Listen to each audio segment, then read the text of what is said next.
Oh, Ayun, 'di ba napanood niyo ba yung ano, maraming natuwa dun, ha? saan? Dun sa vlog ni Kim Chiu at saka ni Barbie Fortesa. Ay, ikaw Kaya di ba naman, napanood mo? yes, kaya naman po maraming mga ano, pero wag niyo nang pagkumparahin, ha, kung mas mataas ang views ni Kim Chiu kaysa kay Sino ba mas mataas sa Barbie. dalawa? 'Di ba?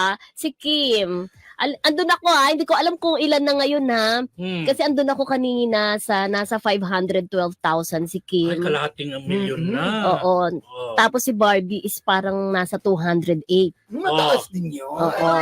Eh, ano naman mga fans, lagi na lang comparison. Eh, siyempre, Oo. aminin din natin na mas sikat si Kim Chiu kumpara Mm-mm. kay Barbie. Pero yung 200, iba na rin yan. Oo. Malaki na rin yan. Collaboration Mataas na po rin, kasi no? ito eh. Siguro Oo. nagkasundo sila na mag-i-interviewhan sila isa't isa sa vlog nila. Halos pareho po. Parang lamang lang si Kim Chiu ng isang oras na pag-upload doon sa vlog niya. Sumunod na rin kay kay Barbie.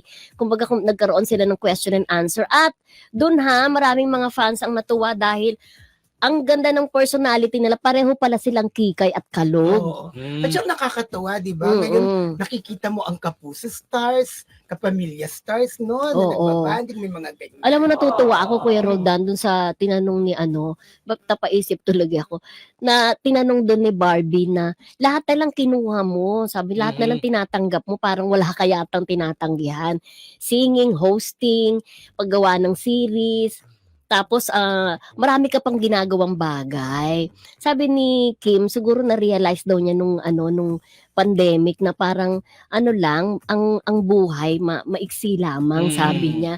Hindi natin alam kung pwede tayong, sabi pa nga ni Kim, parang pwede tayong mamatay, ganun. Oo. Kaya kailangan kung anong kaya mong gawin this day, gawin mo na. Mhm. Life is so short, sabi niya, kaya daw ganun. Sige lang, go, go, go lang. Kaya para napakasipag. Ang sipag ni Kim, no? Oo. Grabe ang sipag ng bata. Sabi niya, paano mo nagagawa lahat? Time management lang daw talaga.